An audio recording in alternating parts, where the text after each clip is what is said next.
പാലക്കാട്ടുകാരുടെ മനസ്സിൽ എന്താണെന്ന് വോട്ടെണ്ണി കഴിയാതെ ആർക്കും പ്രവചിക്കാൻ കഴിയില്ല. ഇടത്തോട്ടോ വലത്തോട്ടോ BJPക്കോ ആർക്കൊപ്പം വേണമെങ്കിലും പാലക്കാട് നിൽക്കാം. എന്തെല്ലാമാണ് പാലക്കാട്ടെ തിരഞ്ഞെടുപ്പ് വിഷയങ്ങളും നമുക്ക് നോക്കാം.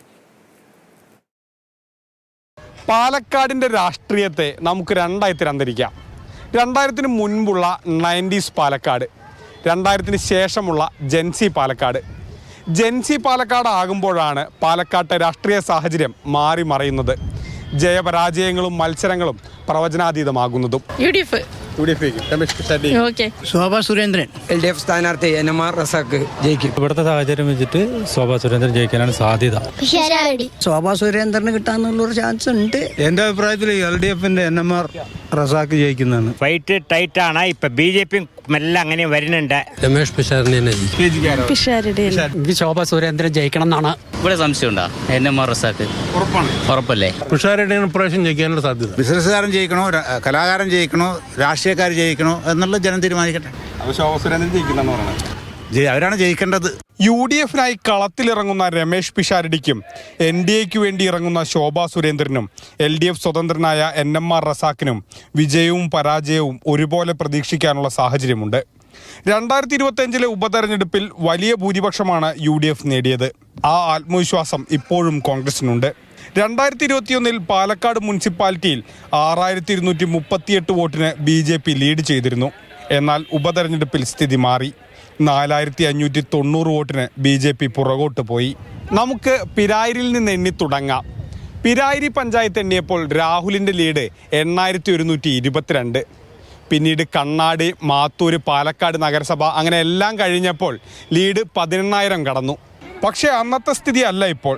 രാഹുലിനെതിരെ തുടരെ ലൈംഗിക ആരോപണങ്ങൾ വന്നു. CPM-ഉം BJP-യും അത് തെരഞ്ഞെടുപ്പിൽ ഉപയോഗിക്കുന്നുമുണ്ട്.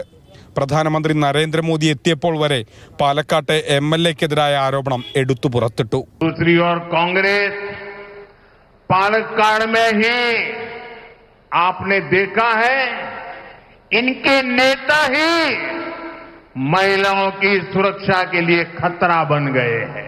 പാലക്കാട് മണ്ഡലത്തിലെ നിർണായക ശക്തിയാണ് മുസ്ലിം വോട്ടുകൾ. ഏകദേശം 35,000 മുസ്ലിം വോട്ടുകളിവിടെ ഉണ്ടെന്നാണ് മുന്നണികൾ കണക്കാക്കുന്നത്. മുസ്ലിം വോട്ടിൽ CPM കണക്ക് ഇങ്ങനെയാണ്. കഴിഞ്ഞ തദ്ദേശ തെരഞ്ഞെടുപ്പിൽ വോട്ട് വിഹിതം കണക്കാക്കിയാൽ രണ്ടാമതാണ് ഇടതുമുന്നണി. NMR റസാക്കിനെ ഇറക്കിയാൽ മുസ്ലിം വോട്ടുകൾ CPM-ലേക്ക് പോരും.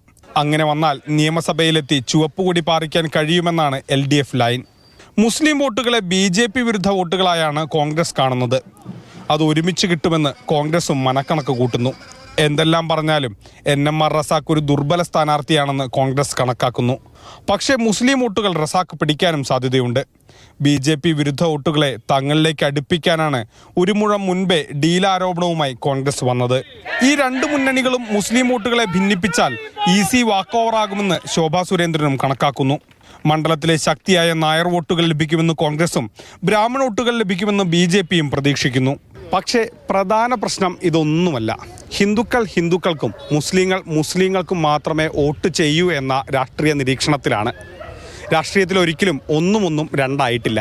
ശോഭാ സുരേന്ദ്രൻ്റെ വ്യക്തിപ്രഭാവമാണ് BJPക്ക് ഏറ്റവും വലിയ പ്രതീക്ഷ. കാരണം ഇതിനു മുൻപ് 2016-ൽ കന്നി അംഗത്തിനായി ശോഭ ഇറങ്ങിയപ്പോൾ BJPക്ക് കൂടിയത് 17,000 വോട്ടുകളാണ്. ശ്രീധരനായപ്പോൾ BJPയുടെ ആകെ വോട്ട് 50,000-ലധികമായി. പക്ഷേ ഉപതെരഞ്ഞെടുപ്പിൽ അത് താഴോട്ട് പോയതും നമ്മൾ കണ്ടു. മാതൃഭൂമി ന്യൂസ്, പാലക്കാട്.